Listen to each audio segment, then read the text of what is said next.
Hello and welcome to our third episode of Quizine in Egypt. Last time we finished off our Cairo food crawl where we enjoyed some of the city's finest grub. This time we begin our journey south of the historic River Nile and head to the majestic city of Luxor. Once known as Thebes, this place is one of the oldest inhabited cities in the world and has played a pivotal role throughout ancient Egyptian history. Within the city, you'll find the ruins of the ancient Egyptian temple complexes of Karnak and Luxor, as well as the phenomenal Valley of Kings and Queens where numerous pharaohs lay to rest. To take in these wondrous sights, we began our day extremely early to enjoy a breathtaking hot air balloon ride over the city as the sun rose. It's currently 5 a.m, ultra early. We are in a minibus. We are heading towards a boat which is going to take us across the River Nile over to the western bank of Luxor, and we are going to go hot air balloon riding across the Valley of the Kings and across Luxor. So it's going to be amazing. What a great way to start the day. We should hopefully be able to see everything, see this incredible city as the sun rises, and that is going to start off our Luxor excursion, and then we're going to head around and see what incredible foods we can taste. Accompanying me on this incredible journey is the one and only Mahmoud Mohammed Shakir Ibrahim Al Ghannam. That is my local Egyptian guide. He's going to show me all the key spots and we're going to show you how it's all done. So we've just got on the boat. Absolutely freezing. It is freezing. We're in Egypt actually in prime winter and it is cold. Luxor in the south of Egypt is meant to be a little bit warmer, but actually during the day it's warmer, sunnier, but at night it probably gets a bit more cold, doesn't it? I've spoken to one of the locals, he said it's never been this cold in the winter. You can't remember ever being this cold in the winter. I think that says everything you need to know. 3 degrees, we're cold. I only packed sunglasses and shorts, so it's not going to be great. But look, this is what the boat looks like. We're going to be cruising across the Nile now. We're going to get to our destination very soon. All right.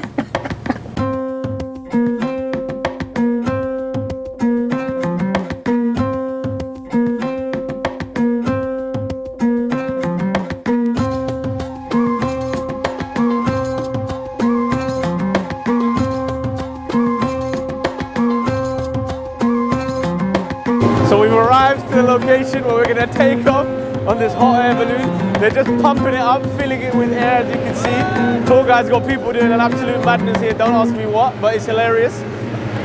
Now's probably a good time to tell you all I am so scared of heights. I'm very, very scared.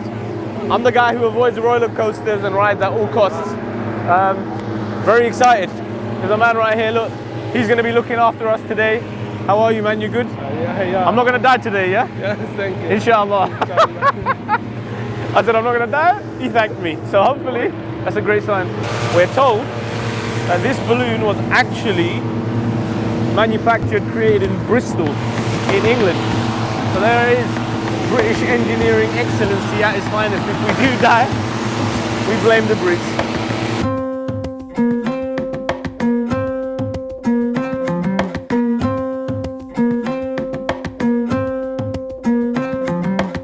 Jumped onto the hot air balloon now. We've been said we need to put on our masks, obviously, for COVID before we take off. Look at us behind us, you can see all of these are being erect before we fly off into the sky. Super excited, and the best time of the day to do it at sunrise. So we get to watch the sun rising over the ancient, majestic, historical city of Luxor. I cannot possibly be more happy.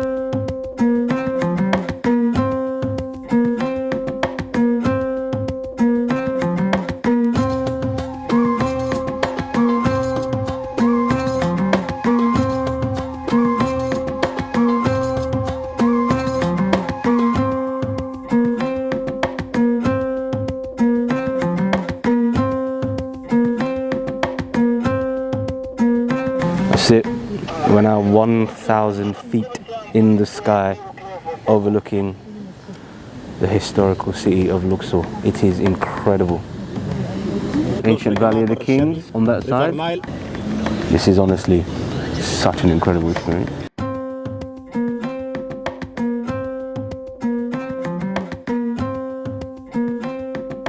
sun rising over Luxor. Appreciate the beauty.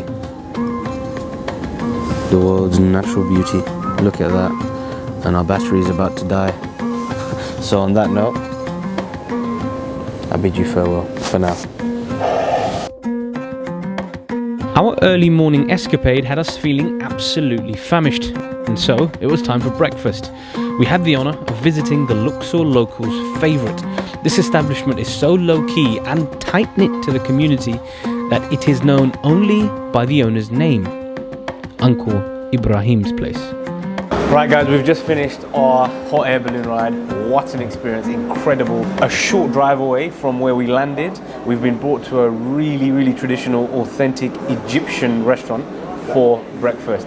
It's literally as Egyptian as it gets, and in front of us it's a very simple, very kind of straightforward take on things. We've got 3 items. One of them is salad, which basically includes parsley and tomatoes. The other is obviously the falafel. In Egypt, they love it with just fava beans, and he puts in coriander and parsley in the mix. So if you look on the inside, it's actually green. So that's quite different to any other falafel we've tried. And then I think the showstopper here, the really hearty, satisfying dish, is the fool medames. So fool is very common across the Middle East, but this is a proper Egyptian way of trying things. And obviously it's blended up fava beans, but what makes this really different, if you look closely, is the fat that's involved here. This right here is an animal fat. They mix it in with the fava beans and you get an extra special fool with incredible amounts of flavor. It's going to be incredible. And obviously on the side here, you've got the traditional baladi bread, which they have on the side of everything. I love this bread. It's common across the Middle East, but the Egyptians like to make it a bit more kind of spongy, thicker, and it's got a bit more kind of substance to it, unlike sort of similar bread that you find in like Lebanon, for example, or the traditional ones that you'll be used to having, which are wrapped around your shawarmas, which are very sort of skinny. Let's get a little bit of this baladi bread, and I'm gonna go in straight for the fool, baby. You seeing this?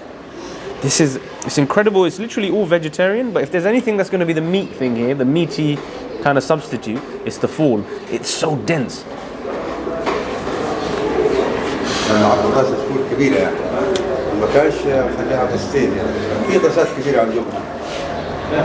Oh my god, I'm actually lost for words. That is probably the best fool I've had so far in my life, and I've had fool all over the Middle East. The samna, that traditional fatty substance, the lard almost that they add, it takes this thing up a notch. So much flavor, so creamy. It's like silk on your tongue. It's so good and smooth. This is incredible. Let's try the falafel now. Like I said, green coriander and parsley inside the actual falafel. Little bit of baladi. Let's get some of this in. There it is. Look, it's so traditional. It's so simple, but actually it's one of the best breakfasts you can get. Oh my god. You can see here the way he produces them. He's got the hot oil, he's got the green fava bean coriander mix, which is going to make the falafel, deep fries it, fresh, brought right over here. It's simple, straightforward, literally only 2 dishes. 2 dishes that he's doing, but he's producing it so well. Incredible, so crunchy on the outside, smooth on the inside, brilliant. This is something that you're supposed to have together with the falafel. Get a little bit of that, a little bit of this. You can make it into a sandwich as well. And you know what? I'm gonna dip a bit of this in as well. Oh yeah, get a little bit of that wonderful fool. Everything's going in the mouth now, everything.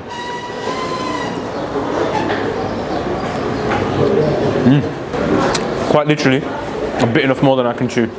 That was too much of a mouthful. Unbelievable, fresh salad, cool, refreshing, flavoursome from the parsley. Mix it with all of this good stuff. You got a sort of creamy, meaty delicacy here. Everything works in such perfect harmony. This is incredible. Get lost so I can eat. Time for a bit of orange juice now. Mahmoud's literally mauling like an absolute dog. I'm sure if he wasn't eating, he'd be telling you how much he's enjoying it, but he's a dog. Orange juice, freshly squeezed. Cheers. Oh my god. Oh my god. This is unbelievable. This is unbelievable. Just squeezed now. Oranges are fresh, got the right level of tang, right level of sweetness. You gotta get the balance right. You gotta get the balance right. These guys have got the balance right. Very good. Perfect way of washing down all this incredible falafel and salad and baladi bread. Oh yeah, Luxor. You've been good to me so far. You've been very good.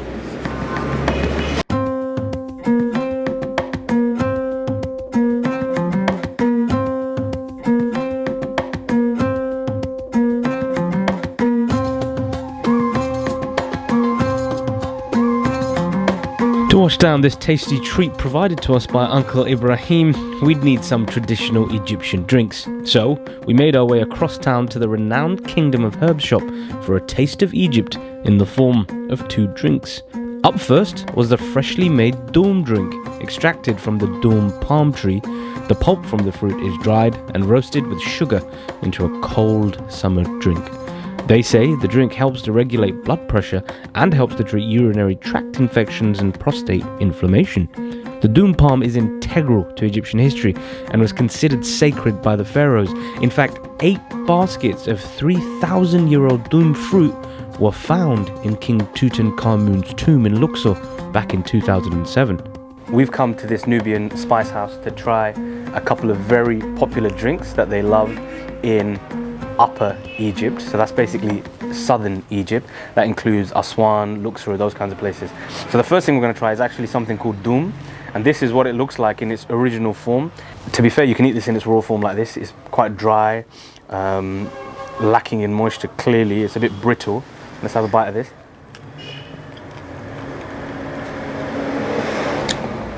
Very, very dry, as I said.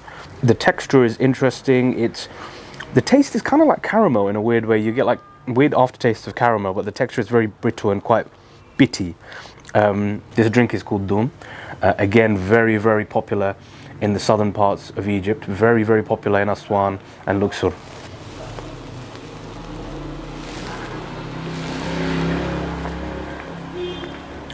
So that's a lot more consumable in the drink form than it is in this form, of course. Flavors are there. It's quite subtle. It's not too strong, but there's an element of it's got a very caramelly taste to it in a weird way, like subtle caramel. It's nice. It's not as sweet as caramel. Sometimes caramel can be quite sticky, sweet, and overpowering. This is a very watered down, subtle version of caramel. It's very, very good. On a hot day here in Luxor or Aswan, you can imagine it going down a treat. This is very good. I mean, don't be put off by the way it looks. I know it doesn't look too appetizing, but it actually tastes all right. That's the doom, and hopefully that's regulating my blood pressure as we speak. My blood pressure's been all over the gaff with the cameraman I've got today. The second thing we're going to try is hibiscus. Very, very popular in Egypt, more so in the southern parts. And this is really, really a special kind of ingredient, and it's similar to the doom in that they extract or make it into a drink. Difference is with this time they actually boil this and extract the juices from it that way, as opposed to sort of blending it and mixing it with water. So this is a little bit different in that context, but the taste is completely different. Sort of texture wise, it feels like a rose petal that's been dried out. So let's try a bit of the hibiscus and see how it compares to the doom.